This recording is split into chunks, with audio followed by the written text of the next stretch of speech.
What's up, guys? This is While Supplies Last, the marketing podcast where we talk about all things business and marketing. I'm Gabby. I'm the marketing manager for Peachtree Rose Marketing. And I'm Candace, the project manager. And today we have on Leslie. She's a PR agent. Consultant, yeah. Consultant. Mm-hmm. We're so happy to have her on. We're going to be talking about PR strategy, and then how small businesses can use PR as a strategy and leverage it in their business to kind of help their business grow. Yes. So we're so glad to have you on here. So how long have you been doing PR? So I have been in public relations for over 20 years, but I've had my own agency, Komet Marketing, for 20 years. This is our 20th anniversary this year. So it's been a long time. I started, though, in broadcast journalism. I was a newscaster for, you're going to have to do the math and think I'm 90 years old, but for 15 years I was in television news, and so it's been really fun to take the skills that I had from my reporting days and translate them into a PR career. There are a lot of similarities, which is fun, and I've kind of lived that side of it, so I think it really helps me when I'm representing my clients now. Nice. And then how was the transition from broadcast to PR, would you say? It was, for me, gradual. It's an interesting, my story, if you don't mind me telling you a little bit about myself. So I was in television news for a period of time, and my husband took a job in Houston, and I had to leave my TV job here in San Antonio at WOAI TV. Mm-hmm. And I had a young child at the time, so I was like, well, I'll do stay-at-home mom things for a while. And when we moved to Houston, I loved being a stay-at-home mom, but I really missed the work that I was doing. So I thought, well, I'm just going to see if I can find a part-time job.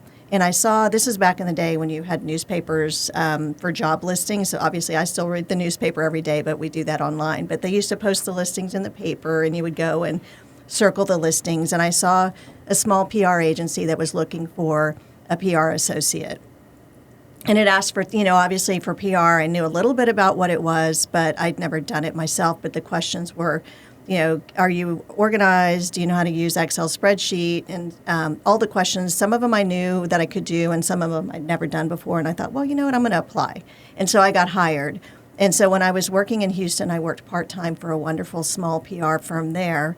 And then we eventually came back to San Antonio within the year, and I kind of had my news feelers out there again. So I ended up kind of straddling the fence for a bit.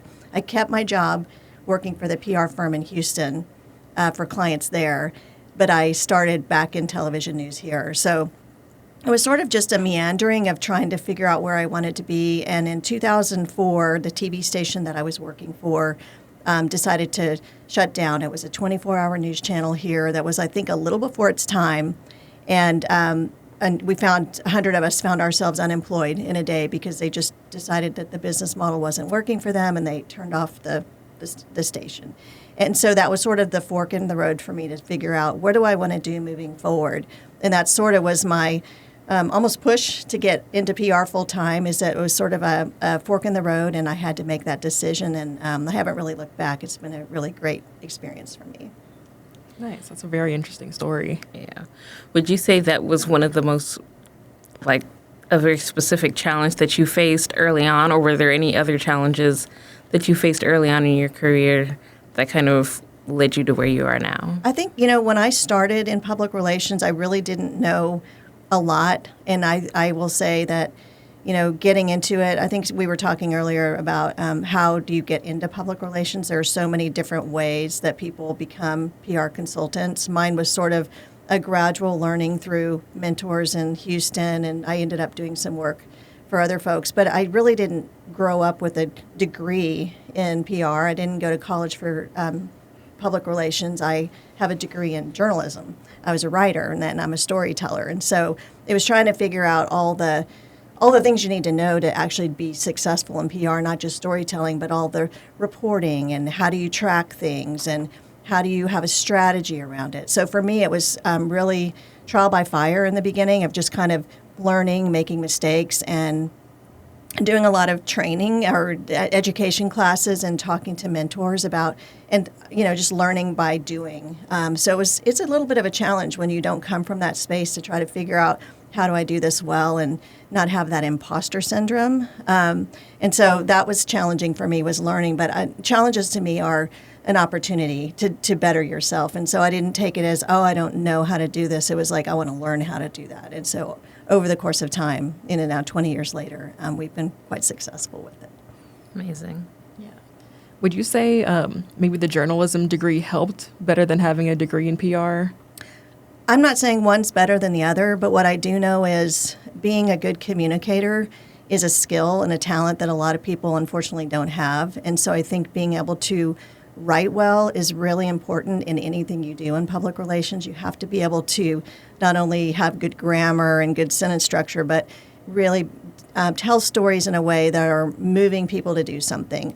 I always say with PR, you don't really want to talk about just the facts and figures. You want to motivate people. You want to have them have an emotional reaction to whatever it is that you're doing. So being a creative writer, but not over flowery, but informational, but still having a feeling of, sometimes you'll read something, I'm sure the two of you'll read something and it's just sort of matter of fact and you read it and you move on. And other times you read something and it makes you stop and pause and think about it or go, we need to go do that, or we should try that, or wow, those are really great people. That's a skill that you have, I think, when you're a good writer. So whether you have a degree in public relations or you have a degree in journalism or something different, maybe you're a biochemical engineer and you want to get into it, you have to really hone your writing skills. And simple is better, and to the point, especially for the media. They don't have time when they get a million press releases every day to dig through. So making sure that you're giving people the information that they need and making it easy for them. Mm-hmm.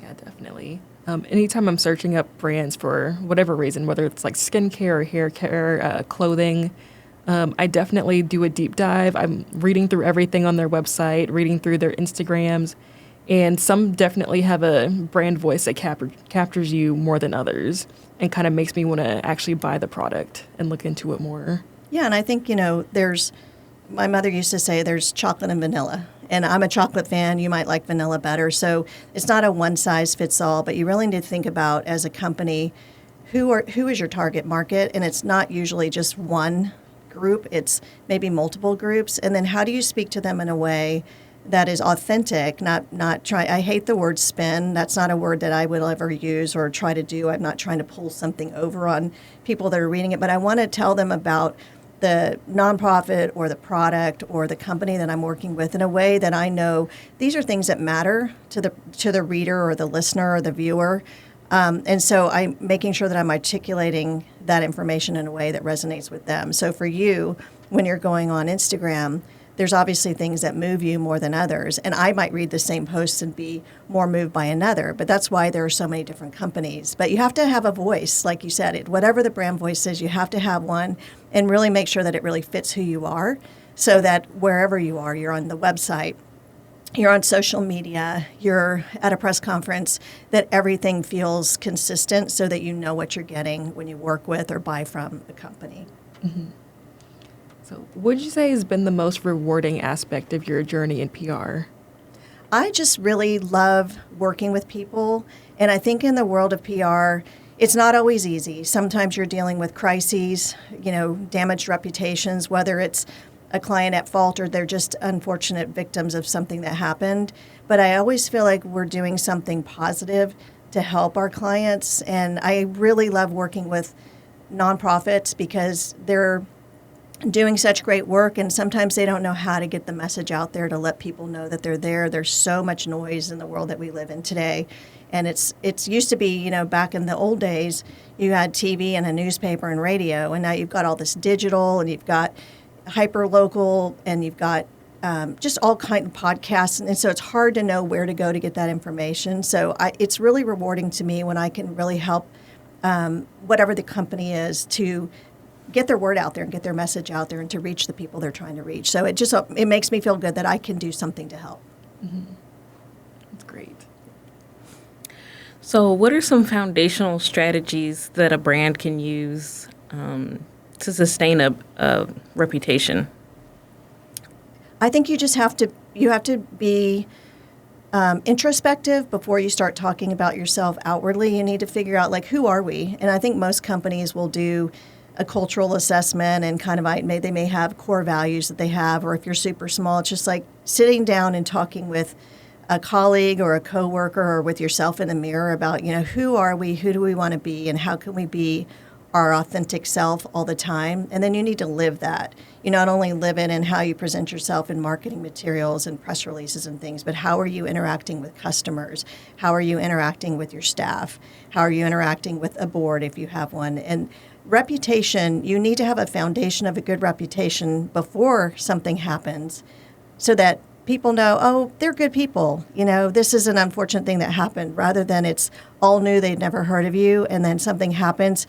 It's a lot of catching up to do to try to get people to understand. So I think just really making sure that you're living in a way that people respect you, and whatever that looks like in the realm that you're in, and then making sure that you're monitoring not only what you're doing, but what people are saying about you. I think that's one of the things. Social listening is something, I don't know if people know what that is, but really paying attention to what are other people saying about you when you're not in the room. And that room could be an actual room like we're sitting in right now, or it could be on social media, or it could be behind closed doors. You really need to be monitoring what people are saying, because sometimes it's not fair what's being said. Sometimes it's malicious.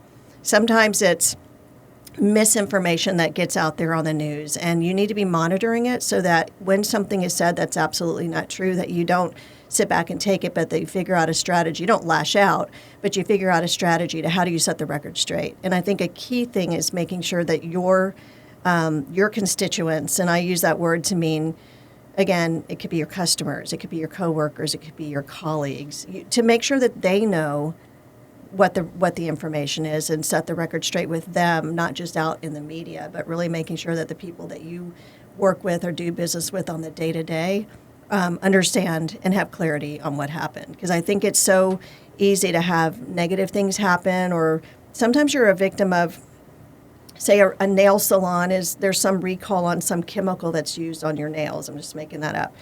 You didn't do anything. It doesn't have anything to do with your business, but now all eyes are on you with your customers. They're all upset and in a tizzy, thinking you're poisoning their fingernails. And so you have to really be prepared to know that sometimes it's nothing that you did, but things that the bigger realm of where you are that could have an impact on you and your reputation. So again, I think just really paying attention, and then being very intentional about letting people know who you are and what you do in the positive way. Mm-hmm. It's interesting. There's this hair care brand I used to use. They were very popular amongst like the curly hair community, and a class action lawsuit ended up getting filed against them because people were saying that their hair was being damaged from using the products. Well, the brand insisted like, oh, our products are fine. There's nothing wrong, da da da da da. Well, they ended up rebranding and reformulating everything. And people were saying again, if nothing was wrong with the product, like, why did you rebrand? Why did you change the formula? And they continued to say, oh, there's nothing wrong with the product. And I think it definitely pushed away a lot of people from using the brand because they refused to fix any of the like problems that the people were or had an issue with. Mm-hmm.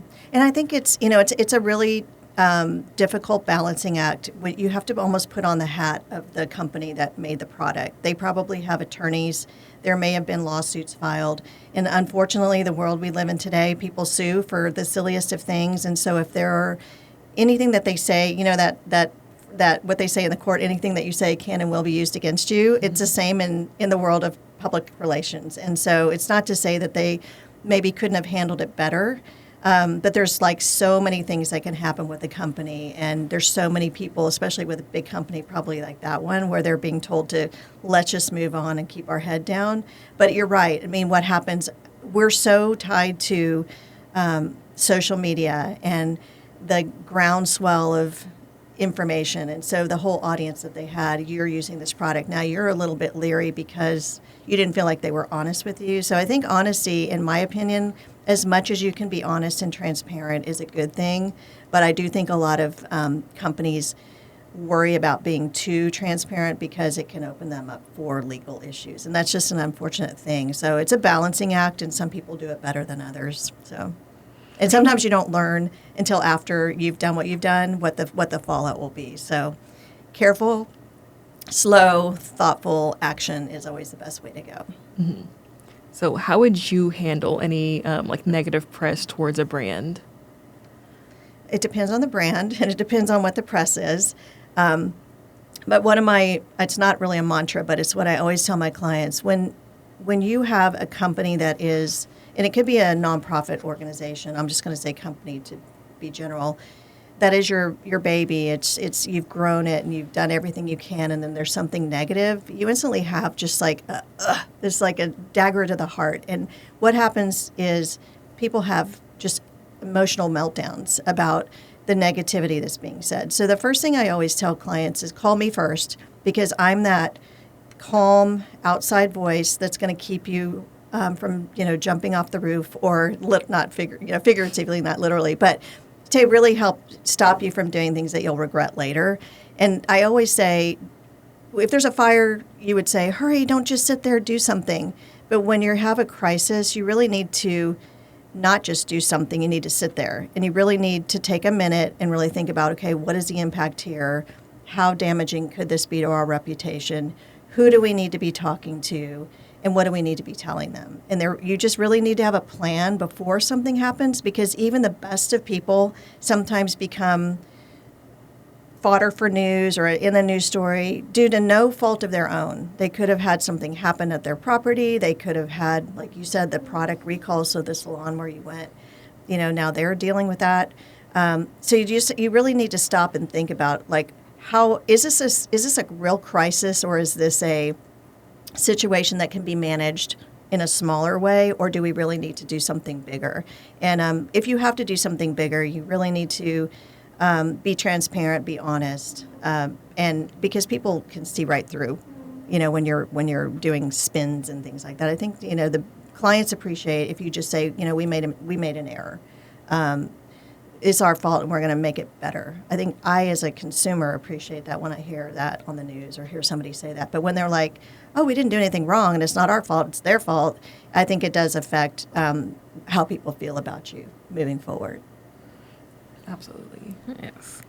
So, I mean, there's also, the part of your brand where you're trying to, protect your reputation. But what about small businesses that are just starting up? They're trying to build a reputation. What kind of steps or processes can they take to not necessarily fight against negative feedback, but generally just put out positive stuff to already kind of set their brand reputation, like establish it? I mean, I think anytime you start a company, it's just like how you do your own social when you move to a new community. What do? You don't sit in your house and sit there and stare at the walls. You get out and you meet people. You get out and you get to know the people that are in your community, and you get to see what moves them, what's important to them. So it's really important for a new brand to get out there and literally people to people with relationships. To me, you can't build a brand just with a great ad and a great website. You actually have to do the work. And that's the interpersonal that a lot of people don't know how to do today. But get out there and knock on doors. Go see if you're in an office park, go knock on doors and say, hey, we're right down the road, and come in and have a free snow cone on us. Or we noticed that you're doing this and we do that too. Let's partner together on that. But I think just really building awareness of who you are by personal connection is really important. Get involved in organizations in your community, where it's a chamber or it's a trade organization, or like we're in the marketing realm. So you could join, like for me, the Public Relations Society of America has a local chapter. I'm involved in that. You might be in the AMA. How do you start making connections? Because you want to start with the people that are closest to you and then build it out. And I think the best thing is then with your customer base, if you're a sales organization or a restaurant, is you have to deliver on the brand promise, right? So a lot of it is the work that you do. And then beyond that, you just continue to use things like your social media channel.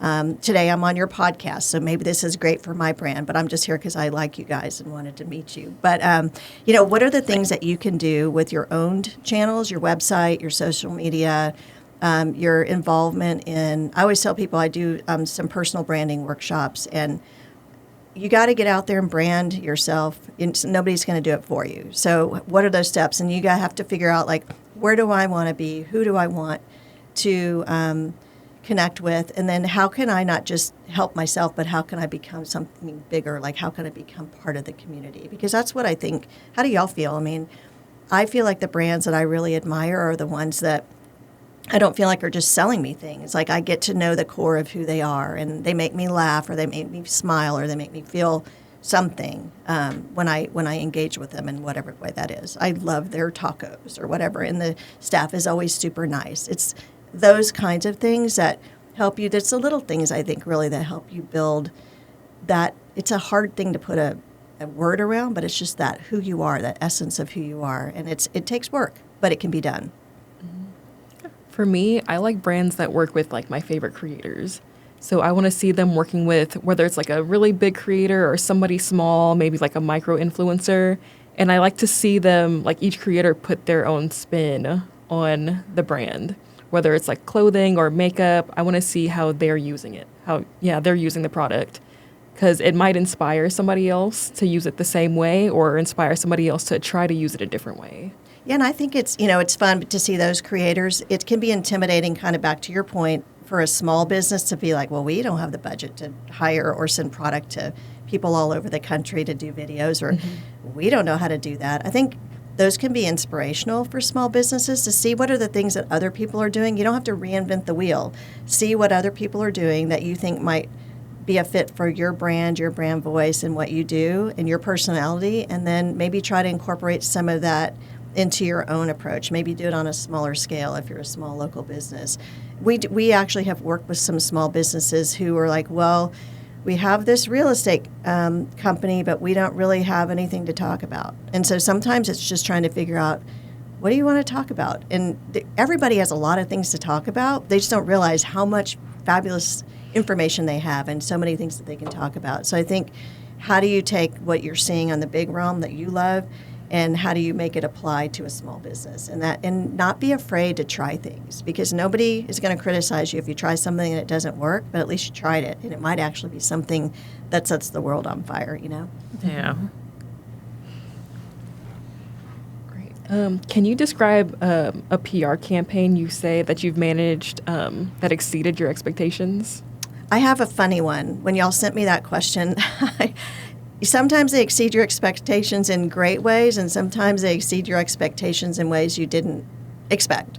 I was hired several years ago. Our company was hired to do public relations for a new restaurant in town. It's a locally owned restaurant by somebody who's done quite a few restaurants before, but the location that was selected, and I'm not going to name names because he'll laugh and probably call me and yell at me if he knows it's him. But anyway, the restaurant location was in this area that my husband called Snake Bit. It didn't matter what went in this location. The restaurant that was there at the time would be open for 6 months and would close. And it was just like almost a joke. You would drive by it and you were like, what Mexican food restaurant or Italian food restaurant or whatever is here this month? Because it was a constant churn of restaurants. And it just was a weird location, and nobody could really figure out how to make the space work. And so this restaurateur came in and did this massive renovation with a great concept, and he hired us to help him with PR.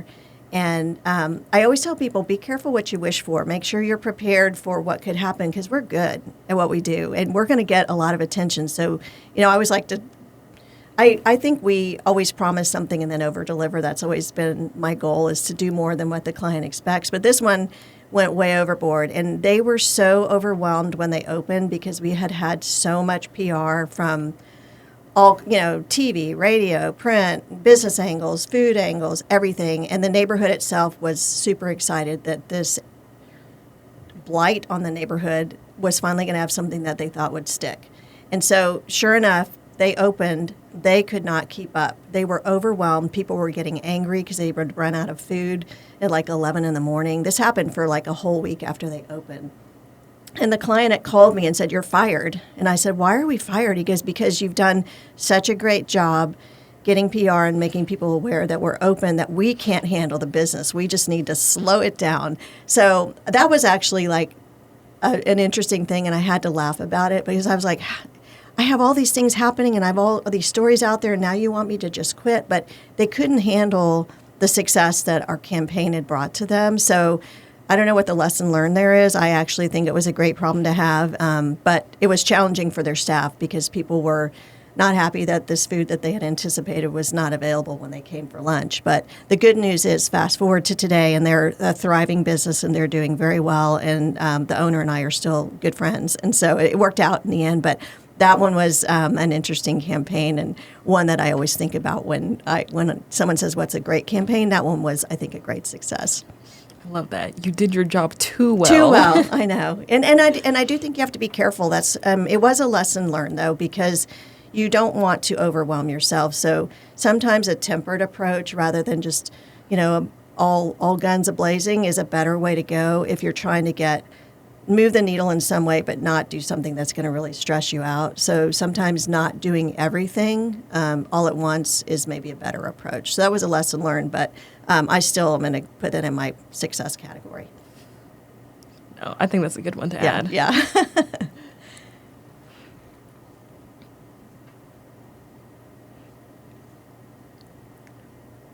Okay, so I know we talked about press releases and people sending them off to basically, news stations, newspapers, to try to get their stories out there. And a lot of times that's one of the most budget-friendly way for people to kind of get their message out there, especially for nonprofits. What are some tips or techniques that you could offer to some of them that would be sure to land and get the news story? I think a key thing is to know who the media are, know who to send it to or where to send your press release, and take the time to call. I do this pretty much on an annual basis, reach out and say, are these still the people that should be getting this press release? Most media outlets have a general news email that you can send it to, but there might be somebody who covers more in the area that you're working in. So making sure that you know who the players are. Read the news, watch the news, be a consumer of news so that you're not coming at them with something that they'll say like, hey, did you not know we just did that similar story yesterday? Like, you have to be a consumer of news if you want them to cover your story, because you have to make sure that it's newsworthy, that it has a relevance to the media outlet that you're reaching out to. If you're doing something on a brain surgery technique, you're not going to send that to the local radio station, but you might send it to a business reporter, or you might send it to the medical publication with the Bexar County Medical Society. You might, you want to be mindful of where you're sending it. Is it a one-size-fits-all for everybody, or should it be funneled to certain reporters? And then, so know how they like to get their news. And I had a assignments manager one time that we did a series of videos on for our clients on how to do media relations well. Because to your point, a lot of nonprofits don't have the budget for a retainer relationship with a PR firm. We typically will have some that are on retainer and some that will hire us as they need help, which is a great way to do it. But if they want to do it themselves, make sure that you know how they want to receive it. A lot of media outlets don't like to get attachments. So if you're just going to forward them a Word document and say, hey, here's our news, good luck with that one. Put it in the body of the email and make it super easy. If it's an event, who, what, when, where, why, how. When's it happening? Where's it happening? What time is it happening? Who's going to be there? If we're a news station, what kind of visuals are available? Who's available to talk to us? Because I think the worst thing that can happen is that you send out a press release and then you're not responsive when they call for the interview because they can't make it and they want to just do an interview instead, and you don't get back to them for 3 days. Guess what? You've lost that opportunity. So I think just really having a plan for how are we going to execute, what are we going to put in the press release, and how does the media outlet best receive that information so that you maybe tailor it to each of them a little differently. Does that make sense? Yeah. Okay. That's good information. It is. Yeah, I think back, I'll just say this, press releases are a necessary, sometimes a necessary part of the job. When I say that, it sounds like unnecessary. Can be a necessary part, but I'm really big on relationships and getting to know the media in the market. And we work in other markets outside of San Antonio, so taking the time to really get to know, you don't necessarily have to call and say, hey, Bob, let's have lunch, but maybe you follow what they've written before and see the kinds of stories that they do. And maybe they've been really negative about the kind of stuff that you're trying to pitch. And if you don't mind, I want to say be careful, because sometimes what you think is just a positive story could actually end up coming back as a negative, because sometimes people twist things, or it falls in line with something that they're doing on an investigative piece. So just be really clear about, who you're reaching out to, and then get to know the media that you're pitching, because you want to make sure that you understand how they tell the news, if that makes sense. Okay, yeah. Yeah. It's a tricky thing sometimes, but it shouldn't be intimidating. But that's why people like me exist, because you have to be careful. It is going back to what we started talking about at the beginning, it is your reputation. It takes a long time to build a good reputation, and it takes a second to damage it. So be mindful that everything that you do communication-wise really needs to be thought through before you just send things out. Okay, yeah, definitely. Because I could assume that it's very difficult to put that information out there. You have a low budget for what you actually can do. That's one of the easiest things to do, is just send them out. And then I know a lot of times they just kind of look and they just toss them. Yeah, back in the day, we used to have things called fax machines. Y'all know what those are? Yes. I'm kidding. And you would get the fax, and you would have folders, and you would put if it was an event-oriented thing, you would find the date that the event's happening, and you'd drop it in the folder. Today, everything's digital. So somebody has to take that information and key it in somewhere. Even though it's coming in an email, they have to migrate it over, because you're going to put yours in a different format than I'm sending it. So somebody has to manually move that over. So the easier you can make it for them, just think about the easiest way. It's going to be Friday at this location. This is who's going to be there. This is what time you should be there. This is what the visuals are. And then the information, make it easy for them so they don't toss it. And they have so much. I'm not kidding. I was talking to an assignments editor the other day, and he's like, we get like hundreds of press releases every day. And you're trying to think, who has that much news in San Antonio? But they do. And in any market that you're in. And so how do you make it compelling? That's the other part. If it's just, we're doing this and this is that, tell me why it matters. I'm working with, and this might air 3 years from now, so just know that this is relevant to today, but I'm working with a group of fire departments, and they want people to know what to do in case a wildfire broke out in our community, because we're seeing the ravage that happens in California. Unfortunately, the worst ever now, but in years past it's happened. And how do I make that compelling for a news station to want to cover it? I could just say, oh, we're having a press release to talk about safety tips. No, we want to know what I'm thinking. I don't know what y'all are thinking. Could that happen here? Mm-hmm. That makes me think, oh. And it's not trying to do a spin on it, but that will get somebody's attention. I know you're thinking about it. I'm thinking about it. People who live out in the county where there's lots of brushy areas, and it just takes a spark because we're in such a dry climate. So thinking about that's to me, like we call the lead, is could this happen here? Well, today we're going to have a press conference to talk about how you can protect yourself, how as a community we can best protect ourselves, and what we should do individually should a fire break out. That's information that I know as a reporter I would want to be there right away to find out what can we tell our viewers that's going to help them. News they can use, that can help them save a life, save their property. It's really it's impactful, it's meaningful. That to me is a good way to tell a story so that the reporter or the news assignment editor would want to cover it. Okay. So whenever people are, going to send a press kit or send a press release, what are some mistakes that they make that they can avoid? Too much information. You can send them a press release, but again, like I said, if they have to dig through it to find all the information, we're taught to write. I think about this a lot. Like when I went to graduate school and got a master's in journalism, and so I was the queen of an 18-page paper that I had to turn in, right? And I was flourishy, and I would move my margins, but you use a lot of extra words because you're trying to meet the professor's requirements.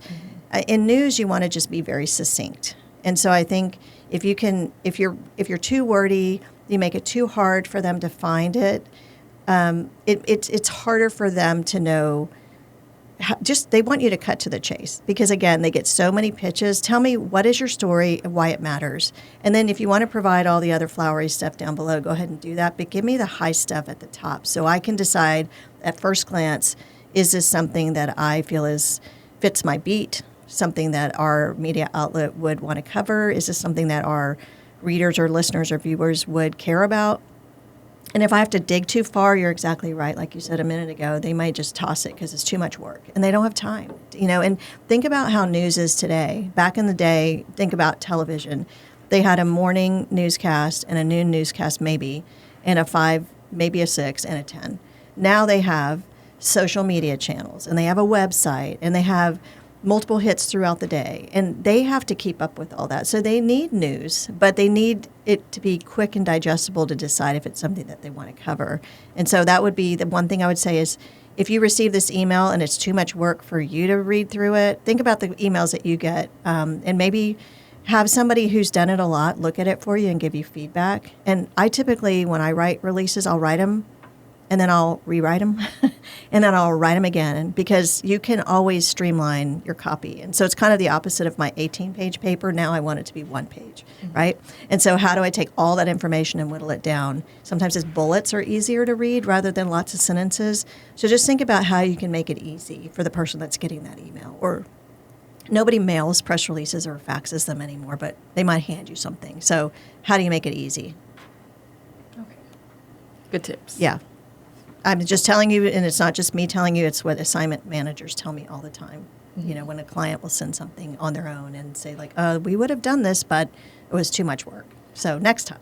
But then we've missed that opportunity. But don't forget, you can be your own news source also. That's something that I think is really cool about. Social media to me is like great in a lot of ways and horrible in other ways, just in the world that we live in. But you have all of these channels that you own. So just because a media outlet doesn't show up doesn't mean your story doesn't happen. You're still doing what it was that you said you were doing, whether it's an event or an initiative or something. So use the channels that you have to be your own reporter and tell your story to your audiences in all those different ways, on your Facebook and Instagram. If you're doing TikTok, and on that front, I'm not talking about social media today, but you don't have to do all the channels. I think a lot of people feel like, we don't have that channel, we aren't doing Pinterest, and you have to run your business, especially if you're a small business. You don't have time to be a full-fledged marketing department for yourself when you're like, running a restaurant or running a nonprofit. But so pick the places where you think your audiences are. I always say where they're playing. Where are they spending their time? And that's where you really want to lean into and focus on that. Mm-hmm. Nice. So, sorry. No, you're good. I know we said we weren't talking about social media, but is that a good place for them to start if there's like immediate news that they need to get out, or what kind of process or steps do they take for like immediate, like say something negative happened and they want to address it immediately? Would they go to social media first, or are there some particular steps? I do think, again, take a step back and have a plan. Don't just like get on there and pump stuff out and then you regret it later and take it down. And people are like, well, I saw up and then they took it down. You like don't just like do these shoot from the hip kind of things. But your social media, if you're a business or any organization, who are the people that are on your page? They're your followers. They're following you for a reason, right? So if it's relevant to them, yes, I think social media is a great place. Sometimes things that are that need attention don't necessarily need to be shared with everybody. So I don't think just as a matter of fact, say, yes, you always go on social media and do it. But it might be a place for you to talk to your constituents and set the record straight, or say, we made an error, or something happened, our website's down. We've done things where, we've had to close for the day, making sure that they know about what the impact is of what happened on them. Because what's at the end of the day, people want to know, well, what's it going to do for me? How's it going to impact me? Sometimes more than what was the big issue. So I think that's really important. And then you want to monitor, like we talked about earlier, social listening is really important. So if people are saying smack about you and tagging you in negative ways, you need to ask people to take it offline, reach out and say, we're concerned and we want to know more. Could we talk offline? Like, there's definitely ways to do things to keep people apprised, but don't go overboard, because especially in a crisis, less is more a lot of times, because going back to the legal ramifications or just information changes. If y'all ever watch the news and you hear something happen and then next thing you know, oh, that wasn't actually right. We just learned that was not true. This happened instead. That happens in life. So make sure you take the time to get the facts straight and then figure out what to do from there. Okay. I know a lot of people, since the not necessarily rise of social media, but the popularity of social media, everyone talking about the iOS press releases from celebrities, and different, you know, influencers or brands where they kind of put out their own message from like something that they took in their iPhone Notes app and then posting it as their kind of like press release or like, this is my statement to the media. Yeah. I mean, It's nowadays everybody is a reporter because they have a mobile device in their hands. Anybody can videotape anything, and really anybody can be a reporter and crank out their own statements and all of that. So, I mean, it's kind of the Wild West today with there's so much information, right? But when you're just thinking about your own world and the business that you're running, you just want to stay focused on you and not get pulled into the fray. Stay out of the political realm. Don't make statements on your social channels or in an email that are divisive in any way. Like your job is to focus on being successful in the business that you're in, or in the nonprofit, being successful in that, and just stay focused on that. You know, because there's a lot of news out there, and a lot of I call it noise, but there's a lot of news out there. So with the rise of social media, I would say journalism, and you can't really predict what's going to happen, what people are going to post. How do you help brands kind of like rein that in, and I guess spin it in a positive way to help them, or just prevent any type of like pitfalls? It's a hard thing. Social media, I mean, everybody who has a channel can make a statement that can damage your company. So it's, again, kind of listening to it and trying to take those conversations offline if you can. It's really challenging when somebody is slamming you or saying negative things about you. I see that a lot on restaurant reviews, which drives me crazy. There was a restaurant reviewer that used to work for the paper here years ago who I do a lot of work with restaurants and hotels here and in other markets. And he said, if I don't like a restaurant, I'm just not going to write about it. I'm only going to write about the ones that I love. But some people just love a good tear down story where they're just going to say how horrible their experience was. And often they don't know that, our fryer went out and nobody showed up and the owner had to run the kitchen by himself. And, all of because the business just has to do something to get through the day. So the social media, I would like to tell people out there to kind of calm down and quit being so critical, because it's hard to run a business and it's hard to be successful. And if you have a qualm with somebody, with a business that you're doing business with, go back to the personal relationship, call them, talk to the manager. Like, why do we need to use, this is a political statement, why do we need to use social media always to share our views? I think we're too much in the world of sharing. That's just my feeling, but I'm not going to change that. But as a business, I think you just need to pay attention to it. And sometimes there's nothing you can do. Even best laid plans are going to come back and backfire. So really thinking through it, talking with somebody, whether it's a PR consultant or your marketing team or your partner, but really thinking about, okay, what's the best thing that can come of us responding, and what's the worst thing that can happen, and kind of weighing the two and figuring out, is it worth our effort or do we just let it go? The one thing about news and social media is there's quick cycles. It's like squirrels running around. You're really focused on this, and the next thing you know, you're focused on that. And I'm thinking about that on several things that I've seen on social where I'm like, when is this story going to die down? They will. So sometimes you just need to let it pass. But if it's something that you can address, or something that you really need to pay attention to, that kind of going back to your hair care company, that they really needed to be aware of, as a small business, you're doing yourself a disservice if you're just like, no big deal. Like, you really need to take a look not just at what people are saying, but what's actually happening that maybe you could affect in some way with your company. That's a long answer, but No, that's good. I know, especially with the restaurant reviews, if I'm ever going to look up a restaurant, I look at the negative reviews to see what they're saying.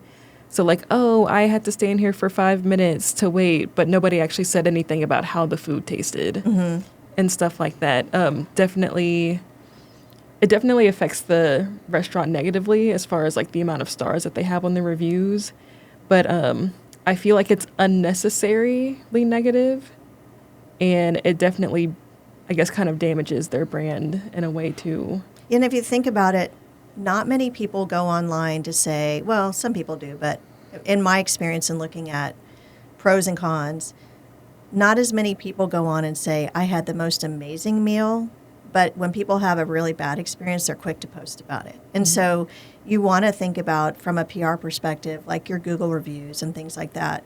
One bad review, I don't know how y'all operate. If I'm looking at a hotel or a restaurant and I see a 1-star, or even a doctor's office, I see a 2-star and they were rude or whatever. But then I see a lot of, they really helped me and healed my issue, or I actually had a delightful anniversary dinner there. I kind of think if businesses can focus on what are people saying, ask the people who love you and are your regular customers if you enjoyed. I mean, it doesn't hurt to ask. Some people think, oh, it's bad form, but if you want more positive reviews and you're delivering a good meal or you're delivering great service, ask your customers, hey, if you really liked what we did, would you mind giving us a Google review, or will you write us a good review? Because if there's a few negative Nellies out there, but a lot of positive Pauls, then the good thing is that people, I think, get like, oh, they just had a bad day, rather than we shouldn't go there because they're bad.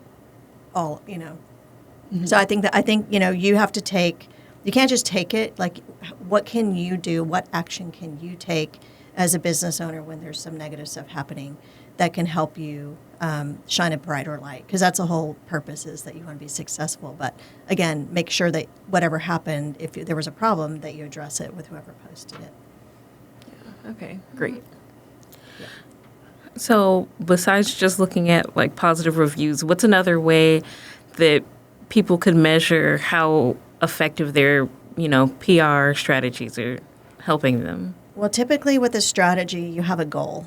I work with hotels that my goal is to get people to attend a chef dinner, or what we call heads in beds. We want reservations. Or if you're a restaurant, you want people to come to your happy hour. Throw out some other ideas, but you have to figure out what is your goal, because that's what you want to measure. Obviously, if I get 8 million eyeballs to see a story that we do, but it could just be brand, and that's good. If people are just hearing about your brand and it's just kind of that brand essence that we talked about and building that strong reputation. Sometimes the things you do, because PR isn't sales. We're not selling you things. We're telling you things. We want people to know more about who you are and what you do, the people behind it.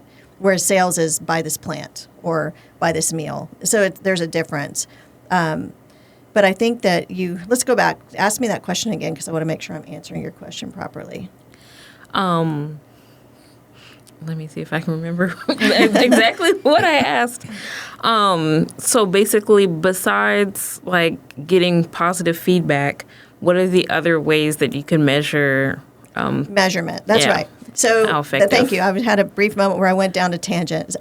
You can measure it by, sometimes we have clients that want to know how many press releases, if you send out a media alert, how many media showed up. Maybe if you have a board, they want to know, are we getting media coverage on a regular basis? Is our PR team earning their keep? That kind of thing. Although with PR, you can never guarantee. You could have the best press conference in the world, but then there's like a massive car crash down the road. Guess what? All the media that were coming to you are now going there because that's more timely. So you can't ever guarantee it, but if you have a consistent strategy, you shouldn't always be doing the big things. You should be doing the smaller things. So measuring would be how many media covered your story. It could be how many people actually how many media outlets actually published your story in the press. That maybe they showed up, but then they didn't run the story. So how many stories did you have to actually get? And then what matters to the business owner the most is our cash register ringing more because of what you did? Are we seeing more students apply for this scholarship because we are doing a really great job of letting people know that this opportunity exists? So you have to figure out what do you want people to do when they hear your story, and then what are the measures that you're looking for that are going to move the needle for your organization or company? Do you want more customers? I work with a local car dealer that actually it's a auto dealers group, and they do like this give back every year where they perform a service on your car. They'll align your wheels, and then $10 of every wheel alignment gets donated to a nonprofit that is different every year, which is a really great thing because we all get our wheels aligned anyway. So they're going to donate the $10.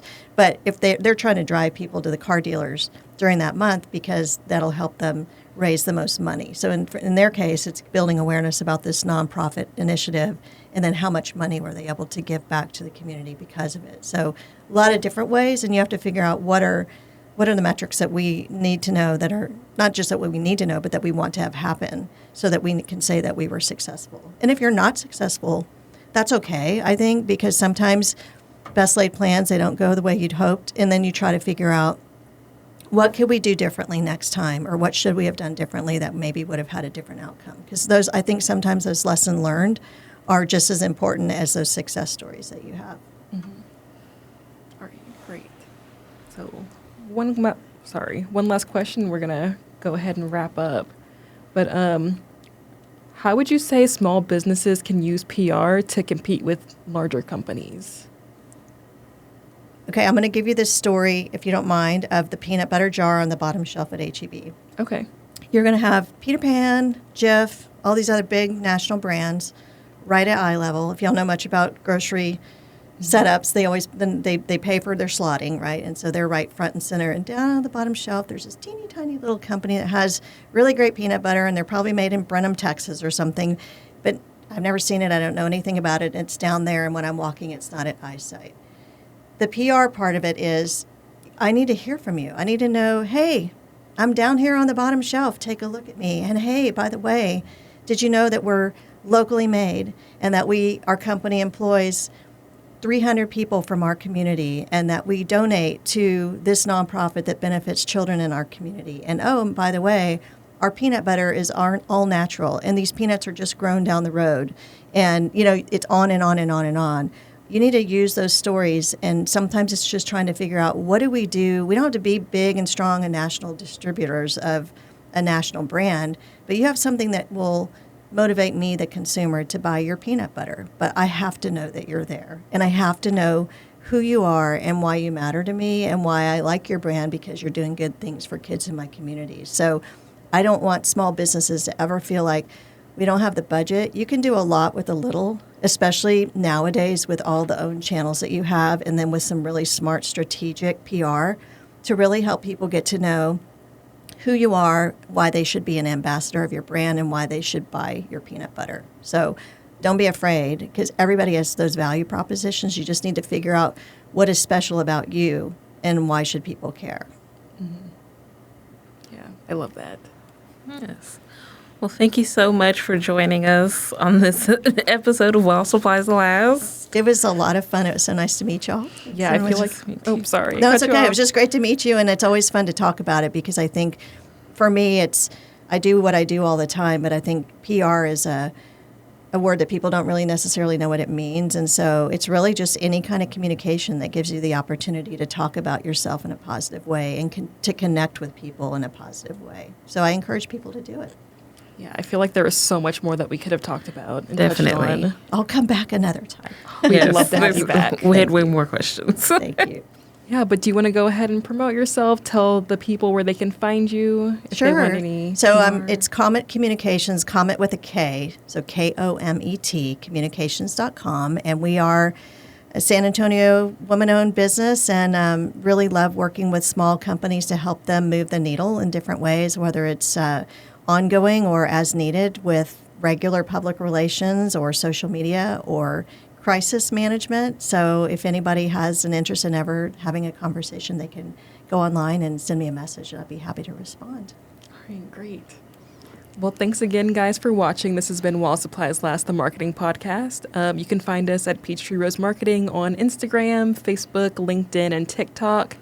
And if you ever need anything, you want to book a consultation, you can go to www.peachtreerosemarketing.com. All right. Thank you, guys. Bye. Thank you.